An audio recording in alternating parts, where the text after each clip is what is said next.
ನೋಡಕ್ smart ಆಗಿದ್ನಲ್ಲ, hero ನೀನೇ hero ಆಗ್ಬಿಡಲ್ಲ, ನೀನೇ ಹೀರೋ ಆಗ್ಬಿಡಲ್ಲ. ಜಸ್ಟ್ ಇದು ಮಾತು ಮಾತು ಹೇಳೋರು. ಹಾ, ಈ ಮಾತು ಏನಾಗೋಯ್ತು, ನಾನೇ ಮೆಜೆಸ್ಟಿಕ್ ಹೀರೋ ಅನ್ಕೊಂಬಿಟ್ಟು. I am not the Majestic hero. Majestic was great story. ಅದ್ರ ಹಿಂದೆಗಡೆ ಒಂದು ದೊಡ್ಡ ಕತೆ ಇದೆ. ಅದು ಆ ಕತೆನ ನಡೆದಿರೋರು ಹೇಳ್ಬೇಕು. ಯಾಕಂದ್ರೆ ನಾನು ನೋಡಿರೋದು ಅರ್ಧಂಬರ್ದೇ ಇರ್ಬೋದು. ನನಗೆ ಕಾಣಿಸಿದ್ದೇನು ಅಂದ್ರೆ, ದರ್ಶನ್ ಅವ್ರು ಮಾಡಿದಾಗ when he came and when he ಆ ಒಂದು ಸೀನ್ ಆ್ಯಕ್ಟ್ ಮಾಡಿದ್ರು ಇಲ್ಲಿ. ಅವಾಗೆಲ್ಲ ಕಾರ್ಡ್ ರೋಡ್ ಹೋಟೆಲ್ ಲಾಡ್ಜ್ಗಳಲ್ಲೇ ನಮ್ದು ಅರ್ಧ ಗಾಂಧಿನಗರ ಲೈಟಾಗಿ ಈ ಕಡೆ ಶಿಫ್ಟ್ ಆಗಿತ್ತು. ಹೌದು, ಈ ಕಡೆ. ಸೊ ಸುದೀಪ್ ಸರ್ನ ಕೇಳಿದ ಸತ್ಯ, ಅವ್ರ ಡೇಟ್ಸ್ ಇರಲಿಲ್ಲ. ವಾಲಿ ಅಂತ ಸಿನಿಮಾ ಮಾಡ್ತಾ ಇದ್ರು. ತದನಂತರ ದರ್ಶನ್ ಅವರು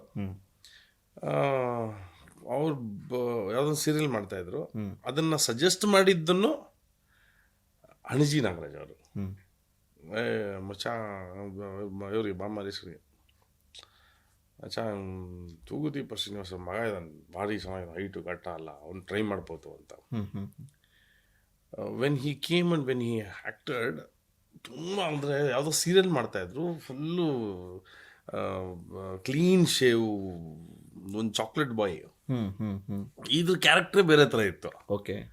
ಸೊ ಬಿಗಿನಿಂಗ್ ಅವ್ರು ಆ ಚಾಕ್ಲೇಟ್ ಬಾಯ್ ಲುಕ್ಕಲ್ಲಿ ಬಂದು ಮಾಡಿದಾಗ ಏನಪ್ಪ ಹಿಂಗೆ ಅಂದ್ಕೊಂಡ್ರು. ಅವ್ನು ಮೇಕಪ್ ಮಾಡಿಸಿದಾಗ his performance was awesome. And Majestic ಅವ್ರು ಮಾಡಿದ್ದಕ್ಕೆ ಆಗಿತ್ತು.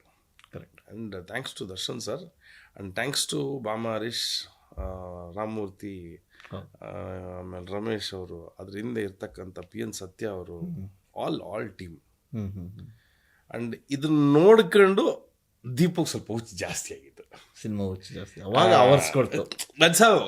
This was 2000. Yeah. 2001 release.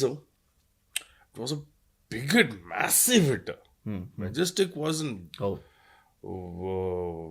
Lakshmi ಪಟಾಕಿ ಸೌಂಡ್ ಇತ್ತು. Everybody turned at him. ಯಾರೋ ಬಂದು ಅಲ್ಲಿ ಇಂಡಸ್ಟ್ರಿನ ಅಲ್ಲಾಡ್ಸಾಗ್ರು ಒಂದು ಮಟ್ಟಕ್ಕೆ ನೇಮ್ ಆಯ್ತು. ಯಾರಾಗ್ತಾರೆ MLA ಅಭ್ಯರ್ಥಿ 2028 ಶೀಘ್ರದಲ್ಲೇ.